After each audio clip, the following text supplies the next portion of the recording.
Cheers. Cheers. Oh, there we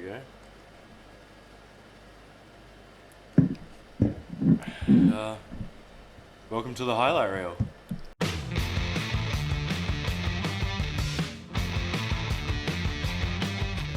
Finally happening. Has finally happened. Finally happening. After a significant amount of work. Yeah, it's been a long, couple of months, I guess. Yeah, It's actually been a while. It's been a long time. This is our sports podcast, hosted by me, Tom. You all know Jacob. You know me from the normal Real Talk podcast. And behind the camera there is Jared. He's not big on sports, so he's not going to be on this too much. But he is big on cameras. He is, so thank you, Jared, for being our support guy. He looks really big on camera. Jared, you're the guy in the chair. You're our guy in the chair. We're just going to quickly start this podcast off. You can skip it if you want to, but we're just going to pay our little respects to Kobe. We're going to have a 24-second time period of silence. So we'll start that in 3, 2, 1, now.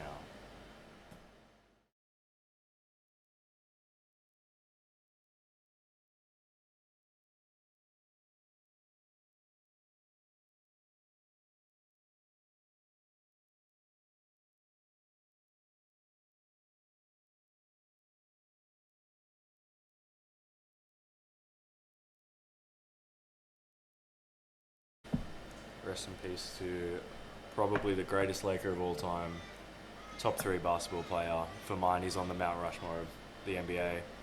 And just the message he was putting across in his retirement wasn't finished, but it was beautiful nonetheless. And rest in peace to one of the greats. Sorry to start on a downer, but got to pay your respects to legends. Legends are legends. But with that, we're going to jump straight into the NBA. Obviously, you can tell by the setup, we're both super biased and massive Celtics fans. I'm all about Boston the East. fans. Yeah.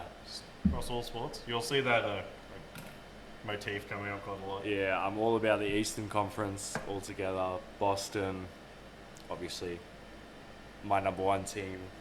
Back in that, Milwaukee. I love Milwaukee. I love Giannis. Yes. Milwaukee might... The Greek Freak, they might do it this year. Might actually come through. I hope not. I hope the Celtics beat them, as always.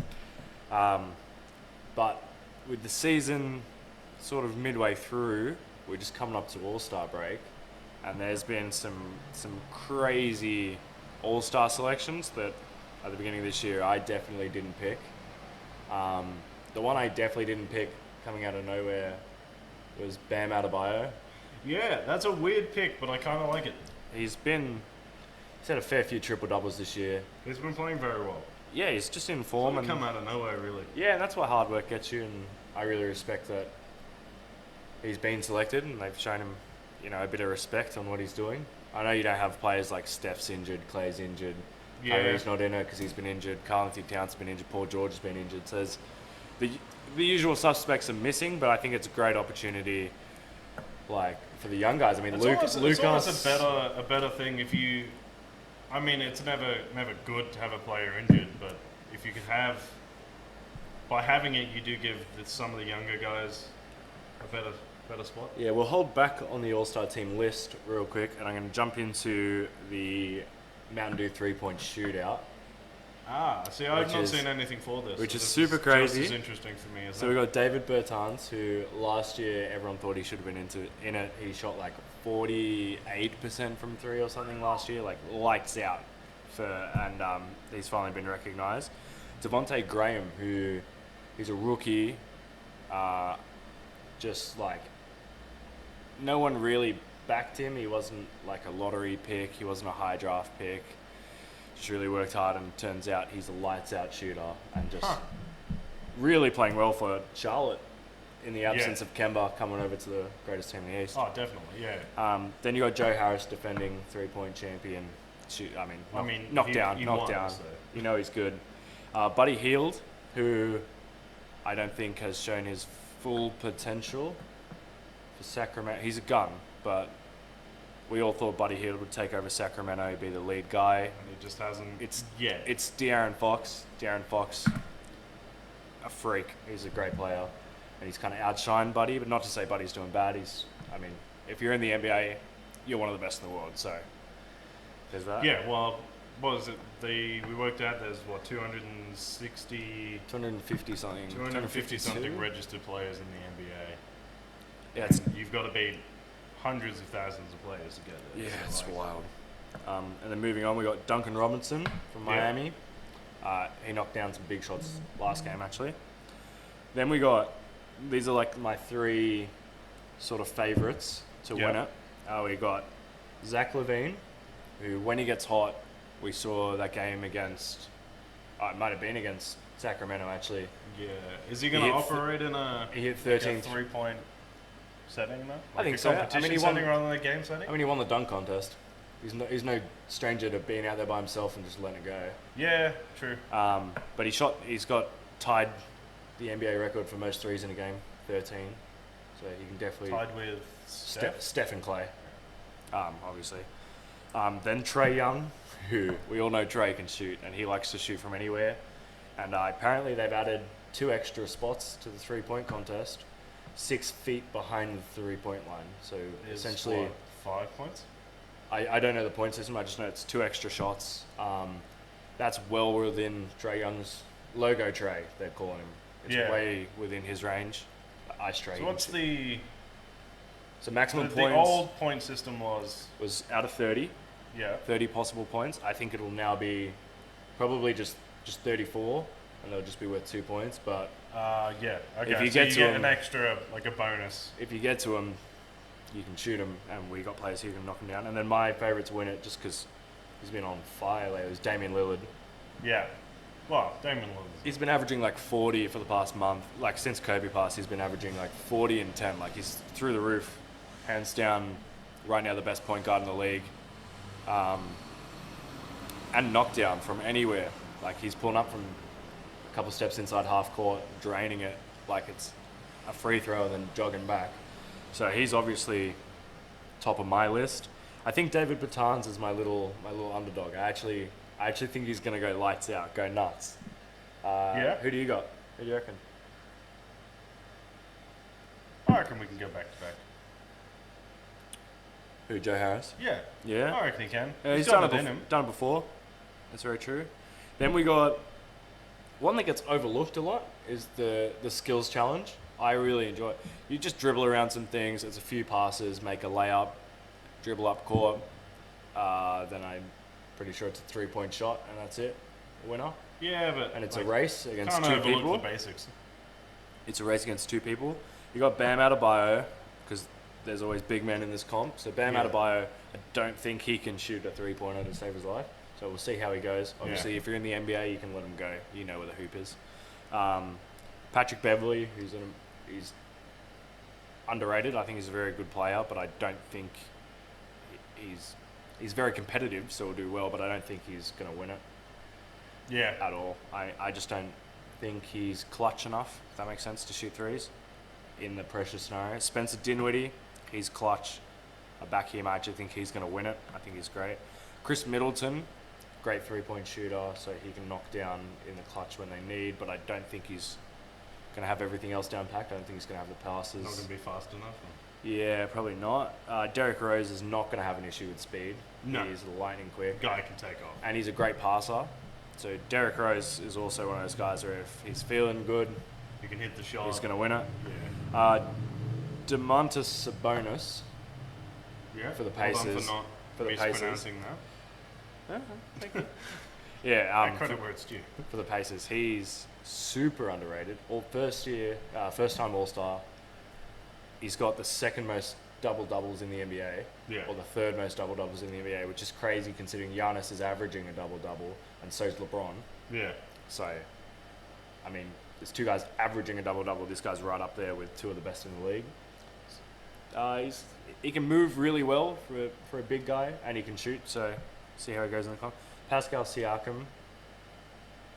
He's a gun. Talked about this the other day. We haven't. He might be the most underrated player.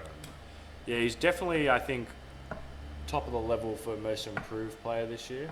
Yeah, he's like this year. He's become one of my favorites. He'll probably catch that pretty easy. I voted for him in there also. And then the reigning champ and the guy, who I think is going to win it. outside of maybe Spencer Dinwiddie, is Jason Tatum. Oh, that's fair. Yeah, Jason in it. Tatum will win. He won it last year. He's a freak. He's on fire at the moment. First-time All-Star also. And he plays for the greatest team in the NBA. And he plays for one of the best teams in the NBA. We're not the best in the Lakers. That's the best we can. Based on heart alone. Yeah, and then we move on to the Rookie-sophomore game, which is World versus USA, which they've just started doing more and more. I think it's great with the international players coming through. It promotes an international game. We're in Australia and we're talking about it. Yeah, well, that's true. Yeah, I mean, we don't have any Australians in it at the moment. Ben Simmons couldn't do it for the 5th year in a row for some reason. Even as Rookie-sophomore, he seems to be in it all the time. Didn't even bother showing up to the World Cup. So. No. I don't really know who's going to win this one. It's one of those could go either way depending on who's. Yeah, it's like an all-star game. It's just like some player might show up and show out and be really good. Might just be pretty average. You never know. But you always got to back Team USA. Oh yeah. Pretty much every time because. Well, they have 90% of the players. Yeah, exactly. They got a higher percentage to pick from. Then the one I'm super interested about is the dunk contest. I think it's super exciting this year. It's Dwight Howard, a revived Dwight Howard in LA. Revived Dwight Howard. He's doing well. He's super fit and super athletic at the moment. Pat Connaughton, who is from Milwaukee, I'm pretty sure. Yeah. Sneakily got super ups. Like he's got bunnies. Yeah, he's got some lift. Yeah, so he's been throwing it down on some people lately. Interested to see how creative he gets. Yeah, I guess that's the hard part of the dunk. Because like I guess Dwight's got the theatrics down packed. He's won it before. He's a vet. He knows what he's doing.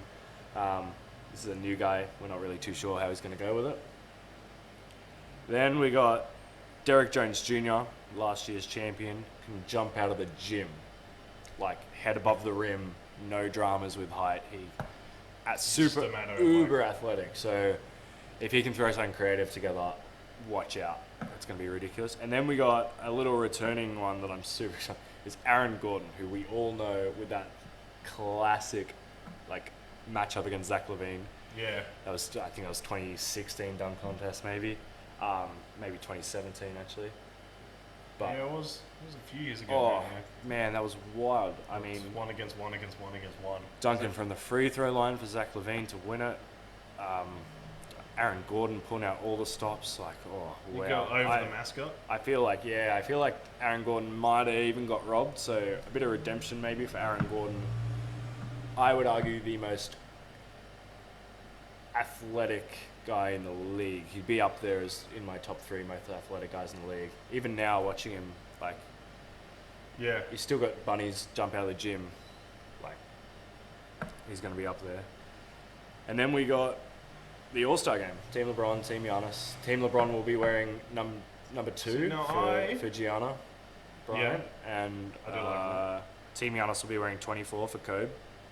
I do like, before we get into the actual teams, I'm not sure how I feel about switching it to Team LeBron and Team Giannis. I quite liked East-West. I get why they've done it, so you get like a more surprising mix of players. I did, but it's more theatrics now. It's players that you would never pair up. Like if you like when you think about players like now you got Tatum versus Kemba Walker, they play together.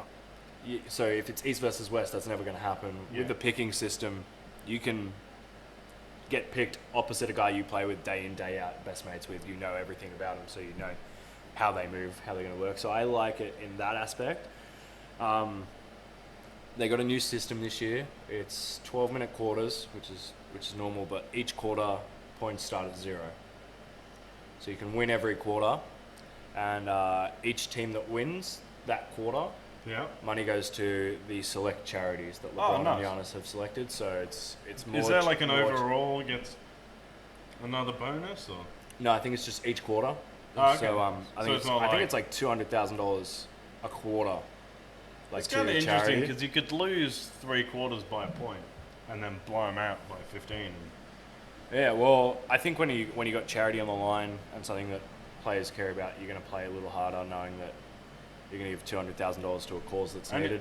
it's become that sort of platform as well for players to go like this is a stage to show off, not just to win. Yeah, So I it's agree. Like, it takes a little bit of the pressure off. You'll find they'll have maybe a bit more fun. So you don't have that. You Yeah. have to win this to get to the playoffs sort of feel. It's Yeah. like just go out there And then play ball. the first 3 quarters are just start at 0.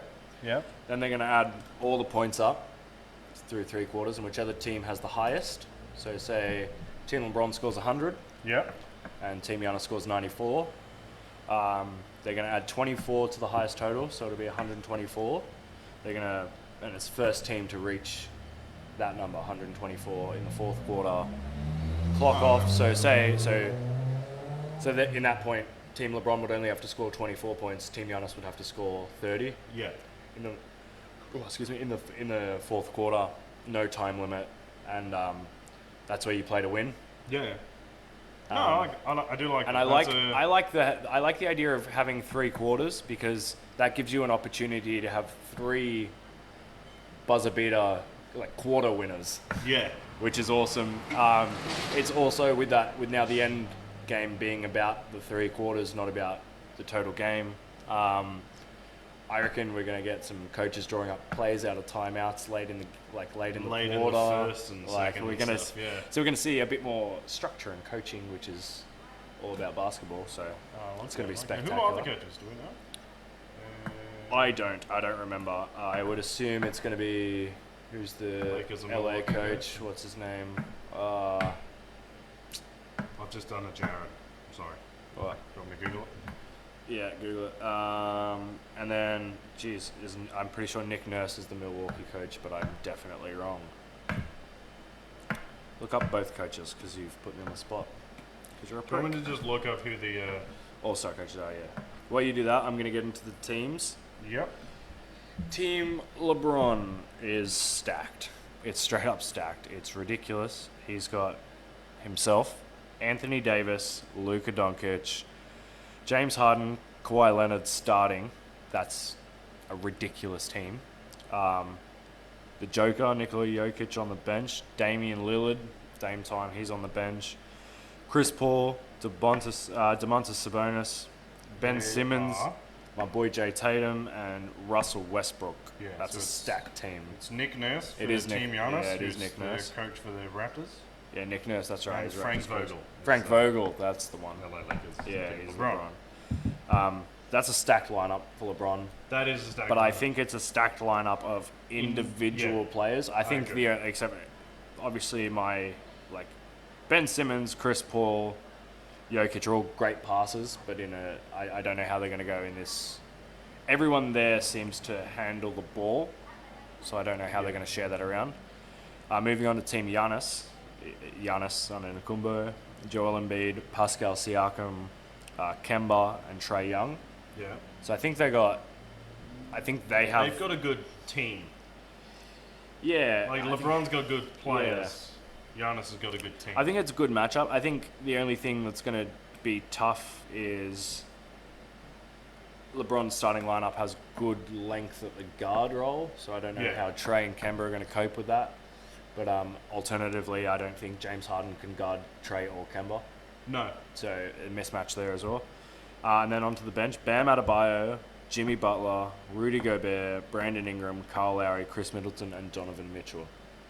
Also a very good team. Rudy Gobert, big shot blocker, big time shot blocker. Brandon Ingram been balling out this season, and he's 6'11". So Giannis seems to have just super length everywhere. Yeah. Chris Middleton, he's 6'6" at the guard role. Same with Donovan Mitchell. Kyle Lowry's a bit shorter, but they just seem to be a long, big team. Bam Adebayo's been really good defensively. Jimmy Butler's a great two-way player. So they seem to be very almost defense heavy.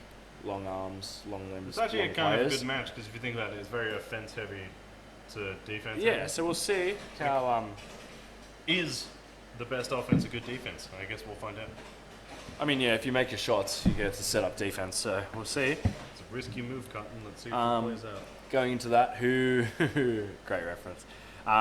Who's going to win? I think Team Giannis, but only just. I think Team LeBron will win the first quarter. So I think Team LeBron's going to win the first 3 quarters and Team Giannis is going to win the game. I think that's what's going to happen. I think James Harden's going to jack up 18 threes and make maybe 2 of them. Yeah. No. Joking, James Harden fans. James Harden. Fans. He's an amazing player, but he does have Harden shooting nature. at 9%. No, he's been shooting lights out lately. Like Credit to James Harden. Shooters shoot. Yeah. Straight up, shooters shoot. He's shooting. But shooters make it as well. So. He does. He makes them. All right. We're going to move on a little bit from the NBA. Otherwise, I mean, we could just sit here and talk about basketball. We could just sit here and talk about it. For 4 hours. That's fine. That's what I do at work. Who's going to win between the Toon Squad and the One Stars? Oh, Space dude, Jam massive. 2. I mean, low-key, I'm actually wearing Toon Squad shorts. I'm so excited for Space Jam 2. We'll save that. We need to do a crossover. We'll do a crossover episode where we just sit down and talk about Space Jam. Yeah. I'm going to dip into a sport you're not... Getting the nod from Jared behind the camera. I'm going to dip into a sport you're not too familiar with, and that's cricket. I'm a big cricket fan. I've watched some. It's crazy because as you're not a big cricket fan... I know names and I know...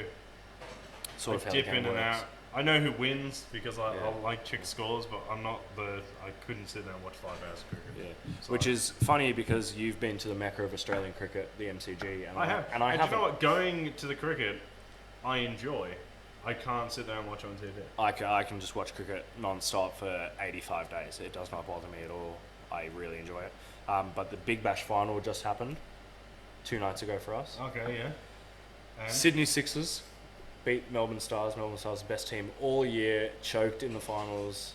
Choked I love all that. time. I love it when that happens, Yeah, except when I'm supporting the team that was winning. They're notorious chokers. They have been to, I think, 2 finals. They've lost 2 finals. They've been a great team for 8 seasons, and they just haven't won. That's brilliant. Sixers, that's their second win, though, I'm pretty sure.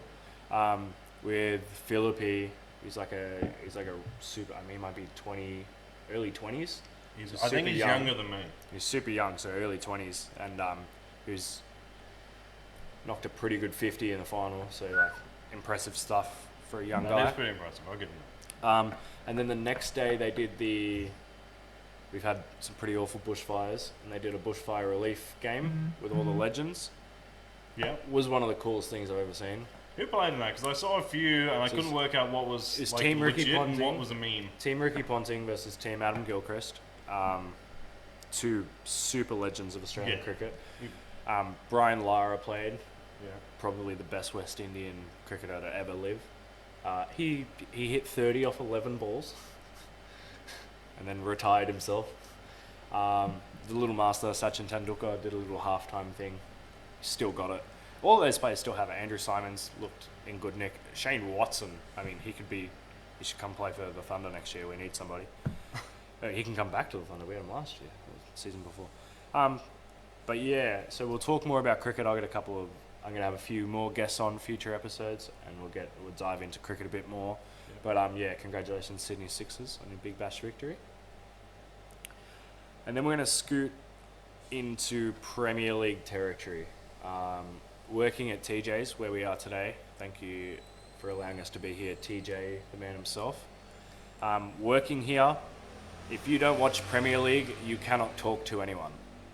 It's Premier League, Premier League, Premier League. Which is something I learned Pretty quick. fairly quickly. I've never learned the rules and the basic styles of a sport quicker than I learned Premier League, because I didn't watch any of it coming in, and now I watch 6 games a week. Yeah, we watch it non-stop here. I'm in a tipping comp. Yeah. I'm full into Premier League. I'm a Chelsea fan. Where are you coming in that tipping comp? Number 1, baby. Because I'm the GOAT. Can't Yeah. wait for him to watch this. Yeah, shout out Haz. I'm a Chelsea fan. Hate on me in the comments. That's fine. I don't care. Could be worse. Could be United. Or Arsenal. God, they're shit. God, they're shit. They're 10th. That is awful. They're shit. If you're an Arsenal fan, honest to God, just stop. Like, turn off the TV. Go outside. Play football because you're better than the team.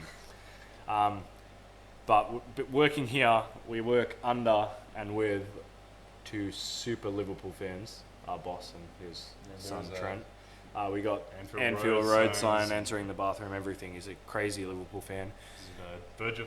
The big Verge behind the bar. Virgil at all van times. Dijk. We have him hidden behind the bar. Greatest defender in the world at the moment.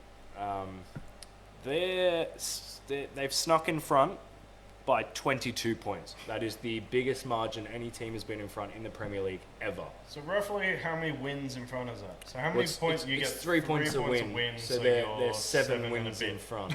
Yeah, they're 7 wins in front. 7 wins clear of Man City at second place. They are That is currently undefeated. Unheard of. That is unheard of. They've dropped 1 point. They've had 1 draw. Or 2 points. Yeah. They've had 1 draw. So there was one other team has gone through the entire Yeah, the entire Invincibles. comp without Arsenals. winning. Yeah, the Invincibles. Arsenal. And they But they've had more draws than Yeah, Liverpool well, have had this they year, at so. this point, I think Liverpool have 70, or they have 72 points, or 78 points maybe. That's alright, I got it right here. 73. 73 points, that's pretty close. Well done. 73 points, that's the most ever this far in the competition. They look unbeatable. Even when they have a bad game, they're winning. They honest to God, they just look unbeatable. If they win 6 straight games, it's locked up for them. It is impossible to lose the Premier League title if they win 6 straight games. Yeah, they could. If they win the which next is- 6 games, they could not play the rest of the series and still win. Yeah, which is wild. If they didn't win a game since November 2nd, they would be equal points with Arsenal. Which is that's a good fact. Yeah, so I think they've got it. They've got it on Kicking lock. that. They've got it on lock. But the other one, now that they've got it on lock, is the Champions League race, with Chelsea being in 4th place. Top 4 is Champions League position. But you And- just edged in, didn't you? On a draw. No, we still got a few games to play. We've been top 4 for a while. But the team behind us is Sheffield United. And I never thought I'd say those words, that Sheffield United are 2 points off Champions League territory. Sheffield. Just got to keep them out, mate. That's incredible. No, honestly, God, that is incredible. Their gaffer there has done such an amazing job with the squad he's got. They're absolutely blowing people out of the water. Same with Wolves. The gaffer at Wolves, they're just killing it. The only thing, Chelsea do have a game in hand. So if we win, we have Manchester United, tough game. Yeah. If we win, we go 5 points clear, which is a bit of breathing room, which is what I like. But we have United, Tottenham. Then we have Bayern Munich in the Champions League. Yeah. And then we have somebody else, Wolves maybe. I know we have 3 very difficult games consecutively. It was Leicester last week was their 3rd game. So it's Leicester, Man United and Tottenham. We also have Bayern Munich in the Champions League, which Lewandowski's on fire, so he's going to be tough to stop. It's going to be ridiculous. And Yes. then we have another 2 games, and then we have Manchester City. So we have all our tough games in this run. If we can lose only one of those, Yeah. essentially if the Man City one, then I think we'll stay in Champions League. In saying that, I'm in tipping comp. I'll pull up the games now for the rest of the round, and I want you to try and just pick a couple of winners. Next week, we'll tell you how many you got. So So isn't that how arrogant he's got? He's so far up in front that he's letting other people pick his tips through. I'm 3 of 4. I can't believe West Ham and Man City drew. Oh, they didn't draw. What am I talking about? The game got postponed because of weather. I'm just looking at the app and it says they drew. Okay, so Wolves, Leicester. Wolves are in fine touch. Leicester are 3rd in the comp. Wolves are playing well. It's at Wolves. It's at Wolverhampton. See, I want to say Wolves could edge that one out, but sort of caught on. It's probably going to be a draw. I've gone a draw. I've I backed a would draw. probably say But I would not be shocked at all if Wolves take it out. pretty good. I'd say it'd probably be a 2-all draw. Okay, so you're going some goals. Yeah, I reckon it'd be a 2-all. Yeah, I think there's goals in that game. Then you have Southampton, Burnley. Probably Southampton. I've gone Southampton also. Liverpool versus Norwich, first Liverpool. versus last. Liverpool. If Liverpool don't win by 3 goals, Liverpool by double digits. if Liverpool don't win by 3 goals, the next time we do this podcast, the first time we sit down, I'm going to scull a beer with no hands. If they don't win by 3 that's goals. Tottenham, Aston Villa. Gotta back Tottenham. Tottenham, it's our dad's team. Yeah. You just have to back Tottenham. Also, Aston Villa, they're not doing great. They're just out of relegation. Talks Jack Grealish next year going to Manchester United. Jack Grealish probably... He's their best player. He's up there as one of the best strikers in the league. He's the only reason they're out of relegation zone, like genuinely. Which is bottom 3? Yeah. Then Arsenal, Newcastle. And I've gone Arsenal because it's at Emirates. But they are shit. That's a draw. Draw? I would say a draw. I'm going to go with Jacob. I'm going to back the draw then. Then Chelsea United. I can't not back Chelsea. It's not in my fibre. I mean, I'd have like to to say back 'em. Chelsea win anyway because It's at any Stamford Bridge. self-respecting person, I think Manchester United is shit. It's at Stamford Bridge. I'm hoping... I mean, we get Ruben Loftus-Cheek back. He was amazing early in the year, so I'm hoping we can get through. Yeah, no, that's fair. And in that... Alright, and that's the first episode of the Highlight Reel. Cheers to you. Yes. Special thanks to me And me, thank you. for putting all the work in, Yes, using all of- the equipment, Yes, all of the work. all of the work, all of the hard I was a work. prima donna for 20 minutes before you got here, and that's all I've done. But all joking aside, thanks to TJ for letting us use TJ's at Benzhurst. Yeah, if you're in the area or if you're in Sydney, it is a great little bar. I know we work here, But and we've literally, mentioned that, but honest to God, one of us will be here at all times. it's a great vibe. Small little bar, amazing drinks, and Rock's amazing Brewery. atmosphere. He is. It's great. Look, we'll put a link to their Instagram in the post, like our Instagram post for this, and just come down and check it out. Yeah. It's great. If you get here about 9 a.m. on a weekday, you'll have a chat with Australian tennis icon Dick Creeley, Yeah, that is true. We Yeah, actually actually. have an icon here. part of the 73 Davis Cup squad, which we'll talk about more on a future when podcast. tennis is relevant. On a future Yeah. podcast. Last week it would have been perfect time to talk about that. Yeah. And that's it. That's the host. We'll sign off. Alright, well, I've been Tom, I've been Jacob. and thanks for stopping by.